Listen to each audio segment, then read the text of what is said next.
समय जिसे कोई रोक नहीं सकता और भाग्य जिसे कोई बदल नहीं सकता।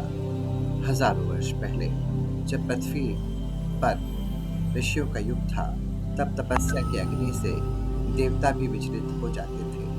उसी काल में एक ऐसी घटना घटने वाली थी जो आगे चलकर महाभारत जैसे महान ग्रंथ का कारण बनेगी। यह कथा है एक महान ऋषि की, एक साधारण मछुआरे की पुत्री की और एक दिव्य पुत्री की, जिसने मानव इतिहास को अमर बना दिया। ऋषि पाराशर की उत्पत्ति इस प्रकार हुई कि महर्षि वशिष्ठ, जो कि सप्त ऋषियों में से एक, ब्रह्मा के मानस पुत्र और समस्त ऋषियों में श्रेष्ठ थे, उनके पुत्र थे महर्षि शक्ति।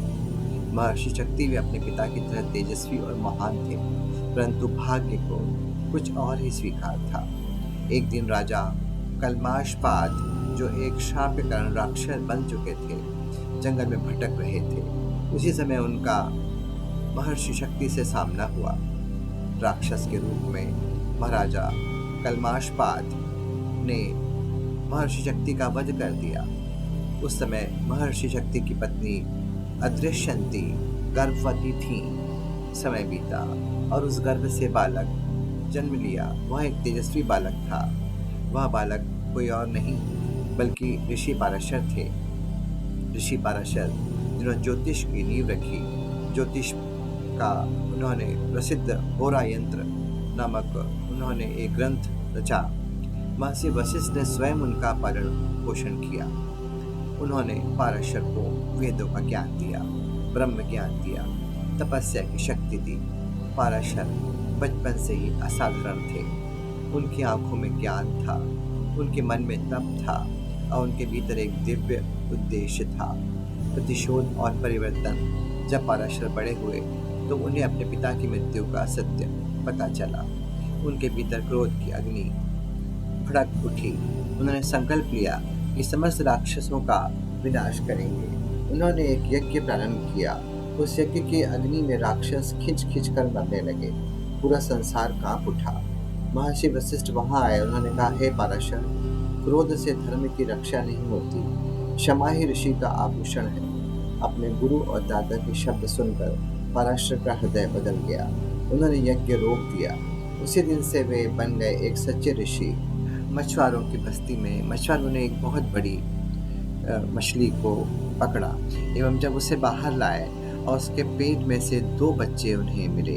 एक कन्या थी और एक पुत्र था।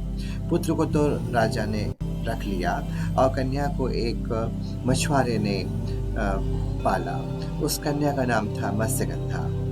उस कन्या की यह विशेषता थी कि वह दिखने में बहुत ही आकर्षक और सुंदर थी, किंतु उसके पास से मछली की गंध आती थी, अतः इस कारण उसका नाम मत्स्यगंधा पड़ा।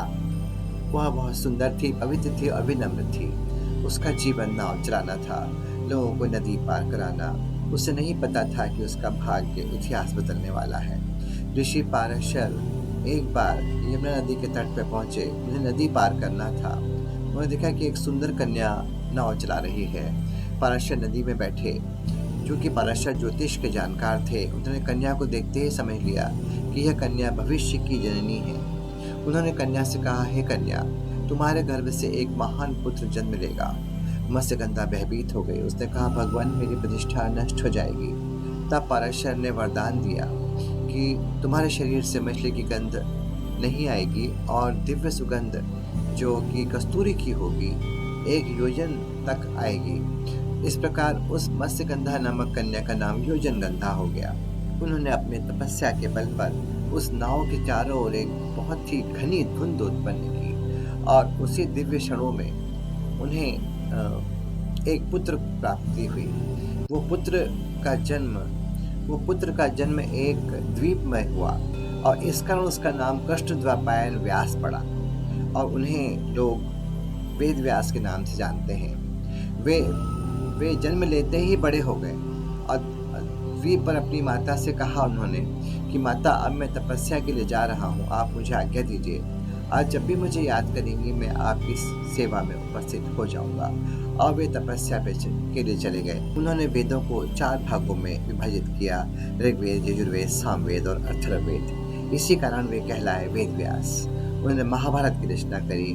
भगवान गणेश ने उन्हें लिखने की प्रेरणा दी।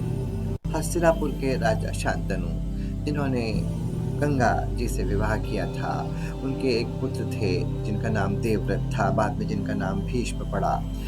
लेकिन गंगा जी देवव्रत को महाराजा शांतनु के पास छोड़कर पुनः गंगा नदी के रूप में प्रभावित हो गई थी और चली गई थी। शांतनु ने जब एक बार शिकार के समय सत्यवती को अर्थात योजनगंधा को देखा, उसकी गंध से वे आकर्षित होकर प्रभावित हुए और बहुत आसक्त हुए। उन्होंने उसके पिता से, सत्यवती के पिता से अर्थात योजनगंधा के पिता से एक और शादी का प्रस्ताव दिया। योजनगंधा के पिता ने कहा कि वे एक शर्त पे शादी करने को तैयार हैं, विवाह करने को तैयार हैं। वह शर्त है कि योजनगंधा का बेटा ही हस्तिनापुर का नरेश बनेगा। जब देवव्रत को अपने पिता के इस बात के बारे में पता चला तो उन्होंने यह प्रतिज्ञा करी कि वे जीवन भर विवाह नहीं करेंगे और हस्तिनापुर के सिंहासन पर अधिकार नहीं करेंगे। यह प्रतिज्ञा बहुत भयानक थी। देवताओं ने कहा यह भीष्म प्रतिज्ञा है। तब से देवव्रत का नाम भीष्म बना। सत्यवती और शांतनु की शादी हो गई। योजनगंधा अब सत्यवती कहलाती है। सत्यवती और शांतनु की शादी के पश्चात इनके 2 पुत्र हुए, चित्रांगद और विचित्रवीर्य। शांतनु की मृत्यु के बाद चित्रांगद राजा बने, परंतु चित्रांगद का भी युद्ध एक गंधर्व से हुआ और उस युद्ध में उनकी मृत्यु हो गई। उनका छोटा भाई विचित्रवीर्य राजा बना।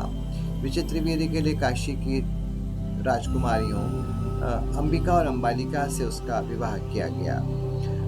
लेकिन दुर्भाग्य से विचित्रवीर्य का भी निधन हो गया कम आयु में, और अब हस्तिनापुर का वंश समाप्त होने के कगार पर था।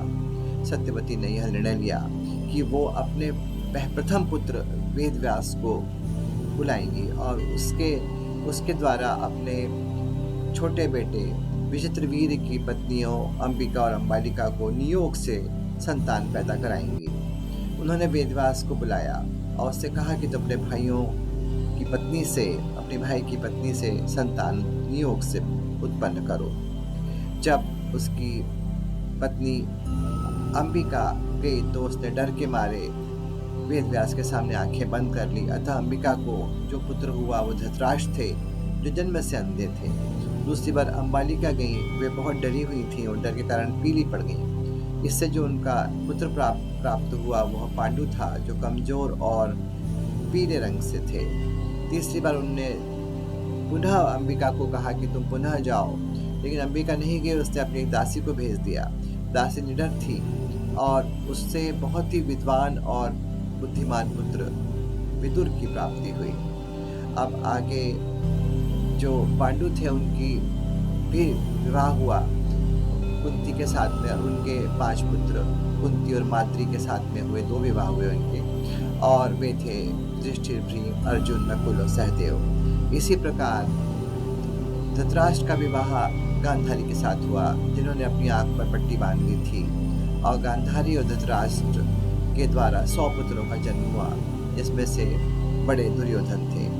अब इस प्रकार महाभारत की जो है वो नींव रखी गई। यह कथा यह देख कर कि किस प्रकार से वैमनस्य भाइयों में बढ़ गया था, सत्यवती बहुत दुखी हुई और उन्होंने वनगमन का रास्ता चुना और वन में जाकर उनकी मृत्यु भी हो गई। इस प्रकार सत्यवती की कहानी समाप्त हुई। सत्यवती की कहानी प्रारंभ होती है मत्स्यगंधा से, योजनगंधा से होते हुए सत्यवती पर समाप्त होती है। यदि आपको यह कथा अच्छी लगी हो तो इस कथा को आप लाइक करें और कमेंट करें इस पर, और हमारे चैनल को सब्सक्राइब करें, जिससे हमारा मनोबल बढ़ता रहे।